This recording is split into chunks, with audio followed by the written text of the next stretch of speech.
Hi, good afternoon. Well, they have a good sound system here. Do you have any questions from the last time I spoke here? Was anybody in the room? Can I tell the same jokes? I've learned that people who are desperate for change are my best audience. So if you're not desperate, this might not go very well. But I'm going to share some desperation with you. I have two children of my own, and they are 23 and 21. And my daughter actually graduated with honors from university, and my son is working for Apple. And they both live with me, and that's the problem. I want them to move out. I want them to move out permanently. I want them to make their way in the world and make a contribution and get their own house. And in the United States, I don't know if you know, we are seeing lots of young people who succeed in school who move back to live with their parents. I don't know if the same trend is here, but I have a personal level of desperation, and that's what drives this talk, my own personal need to get rid of my kids. So if you're in a situation like I am, or you have students that you want to grow the economy so that your pension will be paid, maybe you're desperate too, and we can all be in this together. I have been asking educators all around the world, if you were only going to ask one question when you're visiting a school, to determine if that school is a really, really good school or a great school, what would that one question be?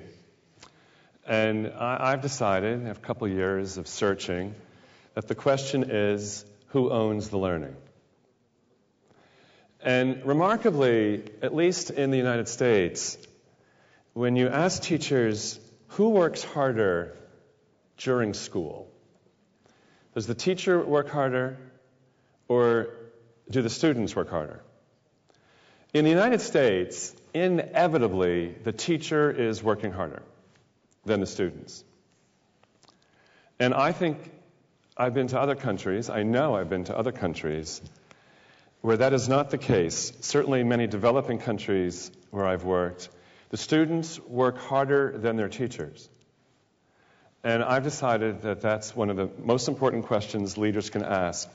Who owns the learning, and who is working harder, teachers or students? If teachers are working harder, then I think in some way we have possibly robbed students of a sense of controlling their own destiny and managing or even leading their own learning. And so with this one question in mind, and it's really not about technology, it's really about control. And the other way of looking at this question from a leadership perspective is who controls the learning, who manages it, who leads it, who judges it, who designs it. And my sense is, I've only been to two schools where students own the learning. And in those two schools, there's this amazing energy of excitement and a discipline of quality work, of students who want to stay later than the school day, who want to come early. In fact, have you ever had, I'm going to show you examples, have you ever had a student during summer vacation email a teacher and say, you know, I've been thinking about that work I did for you. I need to redo it. Have you ever had that happen? Or have you ever had a student who 3 or 4 years later looks back at the work they did for a teacher and now is taking that course a second time, maybe A-level, and they write back to the teacher they had 3 or 4 years ago and says something like, you know, you've inspired me. I'm taking your course again in A-level, and I'd like to redo the work I did for you. That almost never happens in the United States. But I'm going to show you examples where it does happen. And as you see these, you think about it, you're going to see some technology, but it's not technology that's the driver. The driver is that students are making a contribution. In fact, maybe, I think last year Dan Pink spoke here, is that right? And he has greatly influenced my thinking. If you have not read Drive, I strongly recommend that you pick up Drive. There are 3 elements in Drive that we're going to come to that the research shows are absolutely essential to have in place for people to do their best quality work, including you. After you take care of physical needs and salary, here are the 3. 1 is purpose, that you have a deep sense that the work you do is adding value other than to yourself. In your case, you're preparing the next generation. I'm going to guess, if you're like me, that you went into this business thinking you were going to change the world and that it had deep purpose, even if you weren't earning the salary to measure that. But you had purpose, and that may have driven you. The other 2 elements that are essential according to the research that Dan Pink reviewed is you need autonomy and mastery. There are 3 things that are essential in the environment for the best quality work: purpose, autonomy, and mastery.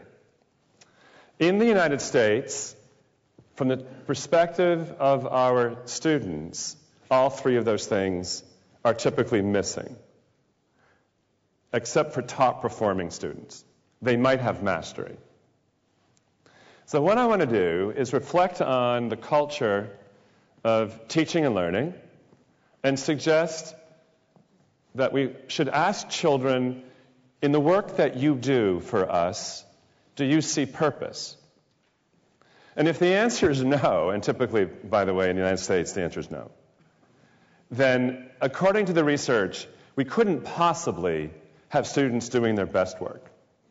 So while the other 2 are important, autonomy, the ownership of learning, and mastery, your knowledge of content, the most important one I want to highlight during the talk is purpose.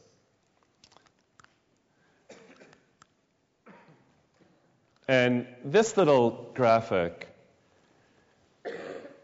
is describing kind of the sense of jobs. I've been meeting teachers around the world who've decided that we have underestimated the role that children can play in leading learning, in running the show. And I've noticed that in one classroom, a teacher has figured out that students can design amazing tutorials, phenomenal ways of explaining things. And in another classroom, students can document the learning with video and photography and sketching, that they can make learning documentaries. And in another classroom, students are researching curriculum from all over the world, finding the best examples of student work in other countries that relate to what they're learning. And they're bringing teachers assignments that other children have produced in other countries that they wish their teacher had challenged them to do. And this goes on and on. There's a whole series of jobs that we can actually give to children all the way through so that they can feel a sense of designing the learning. And I think in the end, that's what we want. The entrepreneur presentation before me. In some ways, to be an entrepreneur is a design problem. You have to figure out what value can you add to the world to create work.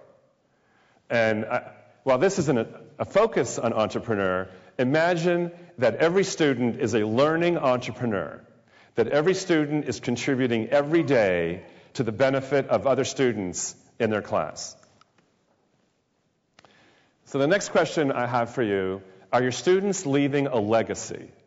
When they graduate, what have they left behind? What contribution have they made that will benefit other students?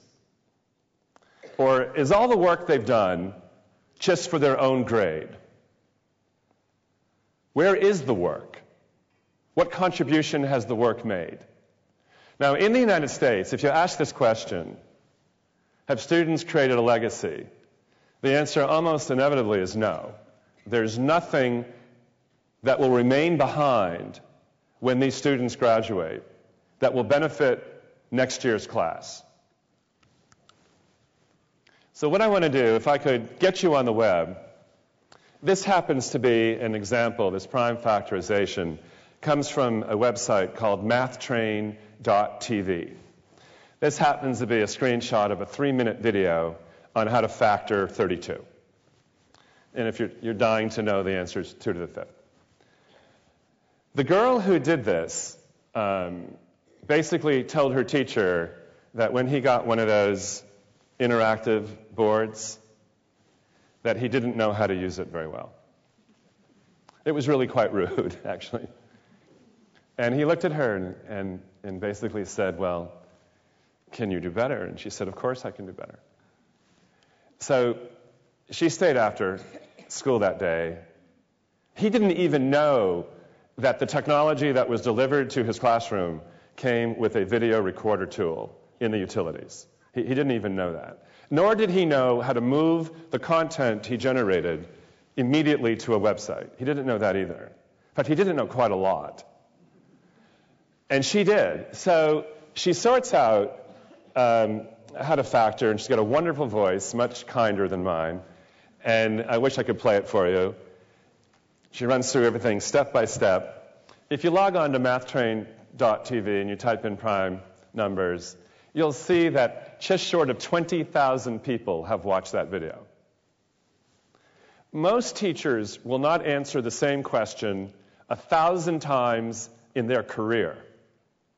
Now, in this classroom in Los Angeles, you can find a tutorial that covers the entire curriculum for what we call 6th grade math,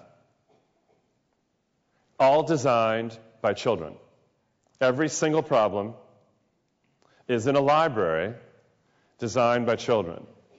Now, if you read the research on how children prefer to learn, I bet you know what it says. The majority of children would prefer to ask another friend for help than their teacher. Would that be true in Britain? If you don't agree, you should let me know now. All right, so here we are. We're doing a lot to improve teachers to teach better. I think what we should do is make every child a teacher and empower them to create amazing content to help other children learn. In fact, I run a summer conference in Boston, and I have flown the girl who designed this from LA to Boston 3 summers in a row, so I know her really well. And I've asked her, how long did it take to produce that tutorial? I'll just tell you, it's 3 minutes of video. And she said just under 2.5 hours. And that was an option instead of doing homework. So I asked her how long homework would take. And she said, 7 minutes. And I said, well, why would you spend 2.5 hours working on one problem when you could have just whipped homework off in 7 minutes? And she gave me the strangest answer that stunned me. I had to stop and think about why she said this thing. I said, why don't you spend more time doing homework? And she said, well, my teacher already knows the answer. I'm not helping him by doing homework. He doesn't need me. And I looked at her. I wasn't expecting that answer. And, from the mouth of a 12-year-old, that made sense to her. The teacher doesn't need her to do homework. He already knows the answer. But her friends don't. So she's willing to spend the 2.5 hours really looking at color, and there's music behind this, and her voice, and the order of things. In fact, she even does it twice, because the first time on the blue side, you can see that she starts with a prime number, and the purple one she doesn't, because she realized in testing her friends that they all thought they had to start with a prime number. So she did it again, 8 by 4, without a prime number, just showing that you could get to the same answer if you didn't start with the 2 same factors. She really thought it through. Next idea. This happens to be a wiki It comes out of a school in Ohio. Again, it's roughly 11, 12-year-olds. They've written the entire textbook. We have textbooks in the United States that cover an entire course. These things typically cost, these days, about $100 to buy one book. This content was all written by students, and it's the entire book. It took 3 years of students researching and writing. And this is the class where students over the summer, because they know next year's students are going to be reading this book, the equivalent of a book, we actually have data logs of children during summer vacation working diligently to edit and put in new design, even though there's no more grade and no more reward. It's just because it has purpose. The next question I have for you is, are your students' work is it being produced for an audience of one, that would be the teacher, or the world? Again, the answer in the United States is that most student work is only being produced for an audience of one. And I'd like to tell you a story which led me to this. Years ago, before blogs and wikis, my daughter, she's 23 now, so when she was about 12, she's just this huge Harry Potter fan. In fact, she would go to Amazon.uk to get the book because it came out here first. She's always the first kid to have the book. And clever little girl. And she'd come down, and my daughter can read a 750-page book in an evening. And it's not good, because she comes down and she says, "Daddy, will you get in touch with J.K. Rowling and get her to write another one?" And I have to disappoint my daughter and said, "Honey, I don't know J.K. Rowling. I can't convince her to write another book right away." So she went on the web, early days, and she types in Harry Potter, J.K. Rowling. She found this great website called fanfiction.net. Are any of you familiar? Fanfiction.net was one of the very first websites where children could publish their work without asking an adult for permission. Again, before Facebook and all that stuff. And in this website, children would publish stories written in the style of J.K. Rowling and other authors as if they were writing the next book. And other people around the world would log on and comment and give criticism. And my daughter decided one day she was so entranced with all of these authors writing in the style of J.K. Rowling. There were about 50,000 of them, so it kept my daughter very busy. And I was happy that she was reading. She decided to launch the Golden Cauldron Award when she was 12. So if you've ever heard of the Golden Cauldron, it's my daughter. And in the first year that she launched this, a student in England won, who was 18, taking English A-level. My daughter came down, and she was so happy that it was a British kid who won the first year, and much older than she was. And she's giving this 18-year-old an award over the web. And I'm watching all this, and it wasn't my life when I was 12, I can tell you. And so I looked at her finalists. I was reading the finalists. I was just very curious about the quality of the writing that my daughter picked out to win this award. And it was good stuff. It was really great stuff. I was pretty stunned at how well my daughter at 12 had made these choices. One of the finalists who didn't win was an American girl who was 12. And you could see that she had 10 chapters, and each one was getting better and better, and she had reviews from all over the world. And I used to show that work when I presented in the United States. And one day I showed that work, and without my knowledge, the odds are 0 that this could happen. The little girl is in the audience, and I'm showing her work to her. And there's a buzz in the room, and her friends are pointing at her, and I finally sort out that, because it's a pseudonym, it's not her real name. Kids do that. They don't use their real name. And she came up on stage, and I asked her to present about how she got started to her classmates. And afterwards, there was a line of kids that wanted to talk to her, and I was packing up and leaving. And her teacher waited for me. And her teacher said, "I wouldn't want you leaving thinking that she's a good student. She's not a good student."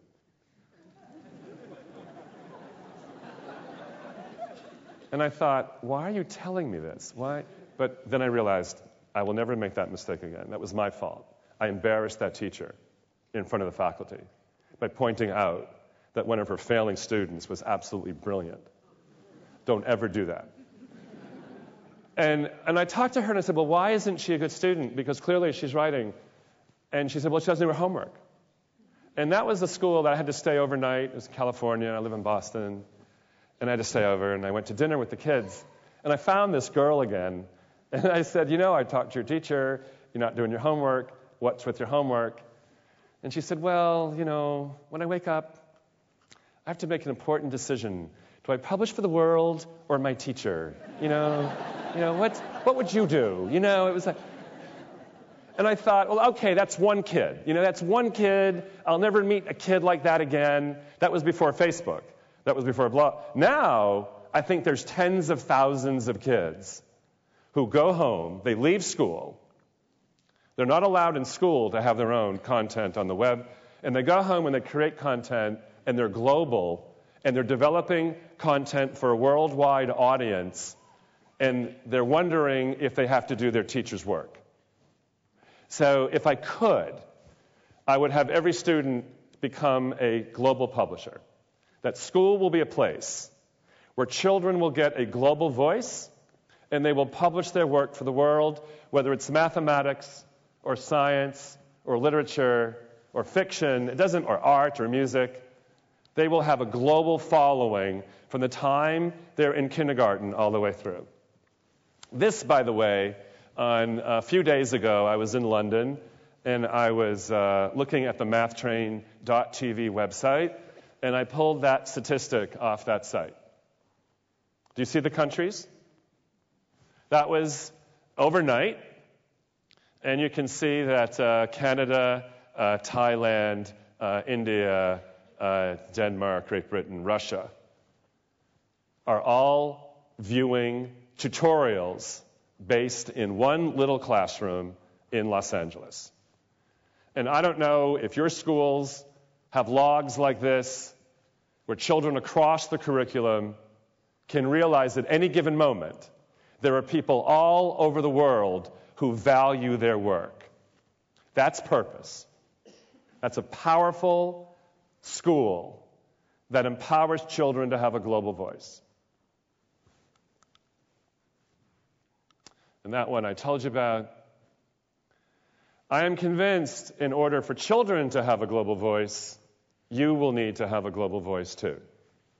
We're going to have to prepare heads to have a global voice.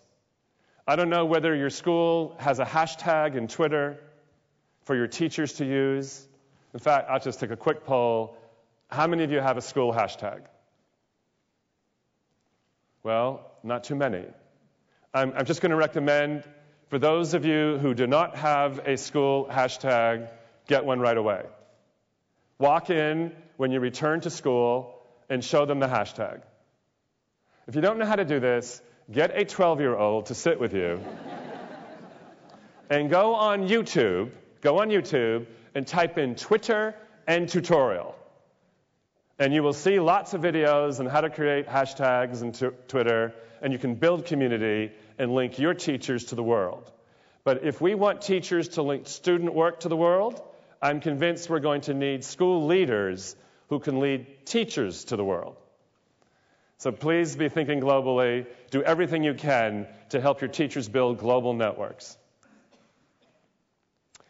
This photograph comes out of an elementary school in Florida.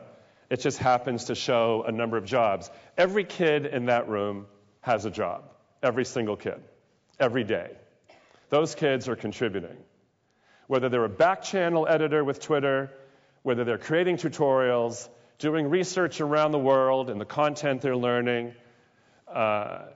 it's astonishing. What's really interesting is the teacher who is sitting at her desk for the first time in 30 years of teaching will tell you that her students are working harder than she is. She thought the definition of being a good teacher meant that you had to work harder than your students, like I'm doing now. I'm working harder than you. This is not a good plan. So imagine that to measure the success of a teacher, you could invite her out of her classroom for coffee, come back 20 minutes later, and the class is fully functional. Fully functional. That, to me, is the measure of a good teacher. That you are so creative and so empowering that you can create a culture of learning where every student is self-directed and at the same time interdependent. That's a powerful culture of teaching and learning. So just to conclude, this concept sometimes generates a question that, well, will teachers be less important? And I think the answer is no. It's easier for me to control a classroom, to walk in and just do what I used to call teaching, which is the transfer of knowledge. I was the smartest kid in the class, so your job is to figure out what I know.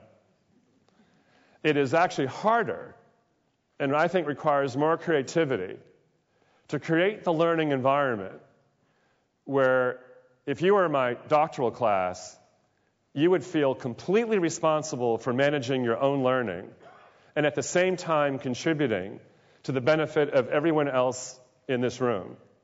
That is more difficult to do. And we're going to need leaders who can role model that kind of culture, where in turn you empower teachers.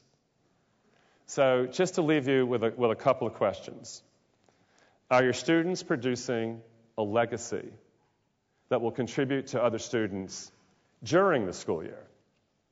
Are they creating a legacy that will contribute to the learning of students who follow them?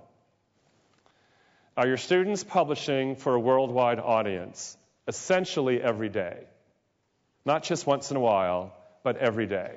In fact, maybe I can tell you one last story just to kind of tie this together. I bet many of you know about Skype. I bet many of you use Skype. The first time I heard about Skype was in a class of 5-year-olds. And it was in the east coast of the U.S. And a girl from India had moved with her family and came in the middle of the year. And she wasn't adjusting. And the teacher was very frustrated. Called the parents finally and said, do you have any ideas? Your daughter's upset and I can't sort out how to help her. And the parents said, well, her grandmother didn't come from India and she was really raised by her grandmother and she's very sad. She's missing her and thinks she'll never see her again. So maybe you could Skype the grandmother in India. So they made arrangements, and a couple of days later, the grandmother comes on, big screen from India, 2 o'clock in the morning in India. Grandmother didn't care. And the little girl sees her grandmother, walks in, sees her grandmother, and she races around to the laptop, and she starts talking to her grandmother. And the teacher, without giving any direction to the other children, notices the most amazing thing. The other children start lining up behind this little girl. Just naturally, they just start getting in a line, and they want to meet the grandmothers. So the little girl is introducing each kid in class to her grandmother. And the teacher is watching this going, oh my gosh, we're talking halfway around the world with a grandmother, and we're improving social discourse in this little classroom. And the teacher gets this great idea that why not build a grandparent network? And every couple of days after that, they say hi to a grandmother somewhere in the world. And it turns out grandmothers work for nothing. They will work for no money. They just will do it. I don't know. And some grandmothers have these little laptops with video cameras. They walk around, they introduce their cat to the class, and they're friends, and they have a cooking show. Now they're cooking, and they show how they're cooking. And the teacher, a couple of days later, there's this great grandmother comes on for the first time, and she's clearly from Ireland. She's got a great Irish accent. And in the United States, it's a big deal. The Irish immigration is a really big deal, especially on the East Coast. We have little storybooks about families from Ireland moving to Boston. So the grandmother agreed to get one of these books in the mail and read it to the class from her house. She happened to live in New Jersey. That doesn't matter. She had a great Irish accent. And she reads it to the class, and the teacher told me she could have walked out and gone out for coffee. That's where I got that idea. And the kids were sitting in a reading circle, listening to this grandmother read to them. And the teacher was clever. She recorded it. And she gave every student a CD with the grandmother's voice reading the book. And she gave the book. Now, if you're not an elementary reading specialist, I've been told that little children will read the same book over and over and over. Is that right? And over again. They read over and over and over again. Well, if they have a CD recording with an Irish grandmother reading that book, they read more than ever. And the reason we know this is because 6 weeks later, they had to bring a speech pathologist into that classroom. Which is not a big deal for you, but it is for us. We like to clean up accents. And every kid was talking with a brogue, including the kid from India had an Irish accent. But I just think that story makes sense, that you want to engage children with their grandparents. You want to strengthen the family, and from a very, very, very young age, have students who are connected outside of school. So with that, hope the concepts were good enough to criticize. Big question, who owns the learning? Thanks for letting me come back and say hi. All good. Yay.